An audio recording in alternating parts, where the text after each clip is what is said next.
Time भी मुश्किल वक्त दे विच आया ना, अल्लाह पाक दी ज़ात ने इदां कढ के बाहर खड़ा किया। रहमान रहीम अस्सलाम वालेकुम। यार सियाणे कहंदे कि यार असली ते नस्ली होवे ना ते यकीन मनो इंसान दुनिया दा हर मैदान मार लेंदा। जदों यार ही ते माजरत नाल मैं बार बार तुहाडे कोल माजरत करदा कि मैं कोई सख्त अल्फाज बोल भी जावां ना ते माजरत दे नाल अज दी वीडियो दे विच उन्होंने थोड़ा जिहा इग्नोर करना। कहंदे कि यार असली ते नस्ली होवे ना ते दुनिया के किसी भी कोने च चले जाओ, कोई भी तुहाडे ते मुश्किल आ जाए ना, कसम खुदा दी तुसीं मिंटां च उहनूं हल कर सकदे आ। जदों यार तुहाडे फिर तुसीं दुनिया के किसी मैदान च भी चले जावे, कोई भी तुहाडे ते आसान टाइम ही होवे ना, मुश्किल वक्त नूं एक साइड ते रख दिओ, आसान टाइम भी होवे यानी कि खुशहाल भी होवो ना, तो तुहानूं उत्थे ठोकणगे ना जिथे तुहाडी सोच भी नहीं गई। समझदार हो, मैनूं इन्ना पता, मेरी गल नूं समझ रहे हो। जदों तुहाडे ते मुश्किल वक्त आया होवे ना ते पहले तुहानूं कह देवे कि यार कोई मसला नहीं, मैं तेरे नाल आ, टेंशन ना लै, मैं आप ही संभाल लांगा, हैंडल कर लांगा।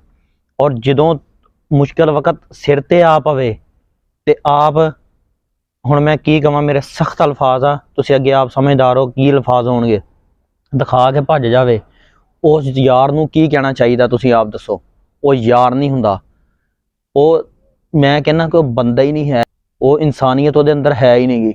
बंदा वो ही हुंदा जिहड़ा अगले बंदे दे मुश्किल वक्त दे विच काम आवे, मुश्किल टाइम ते अपने यार दे नाल खड़ा होवे, ना कि वो यार नहीं हुंदा जिहड़ा तुहाडे ते मुश्किल वक्त आया ते दिखा के ते भज गया।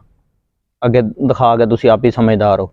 मेरे सख्त अल्फाज जरूर आ, लेकिन तुसीं अच्छा होया इस तरह कि एक दोस्त सीगा ते उन्होंने पता भी सीगा कि इस दे कोल इस टाइम कुछ नहीं हैगा, लेकिन ये बावजूद अगले बंदे नूं जलील करने वास्ते उन्हें एक गल की कि ठीक है यार मसला नहीं है, मैं हैंडल कर लांगा, मैं हैगा। जदों एन टाइम आ पिया, जदों पता लग गया कि अगले बंदे आ गए तो फिर निकलन दी कीती।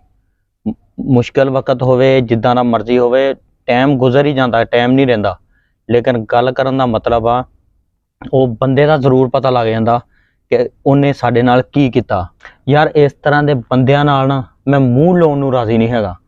की यार इस तरह के बंदे हुंदे आ, वो कोई बंदा तां नहीं ना।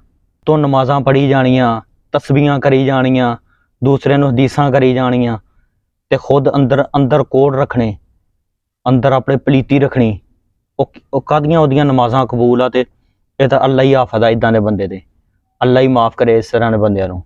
मैनू इस तरह के यारां बेलियां की बिल्कुल नहीं जरूरत हैगी। मेरा भरोसा अल्लाह की ज़ात ते आ, कसम खुदा दी, जिस टाइम भी मुश्किल वक्त दे विच आया ना, अल्लाह पाक की ज़ात ने इदां कढ के बाहर खड़ा किया। कदी किसी का यार जिथे अच्छे हुंदे ना उत्थे बुरे जरूर हुंदे आ, लेकिन सब तो वड्डी अल्लाह की ज़ात आ। अल्लाह की ज़ात जिथे भी मेरे ते मुश्किल वक्त आया ना, मेरी सोच तो वध उन्हें की कहते अल्लाह पाक की ज़ात ने नवाजिया, और उतों इस तरह कढ के बाहर खड़ा कर दिया कि साडी सोच भी नहीं हुंदी। मेरी वीडियो तुहानूं अच्छी लगे, अगर मेरियां गल्लां अज कड़वियां जरूर आ, लेकिन गल्लां मेरियां हकीकत आ। अगर कोई गल बुरी लगे तो मैं माजरत चाहना, लेकिन गल हकीकत आ। बाकी मिलते हैं अगे किसी नवी वीडियो के नाल, ते इस तरह के यारां तो किनारा करके। अल्लाह हाफिज़।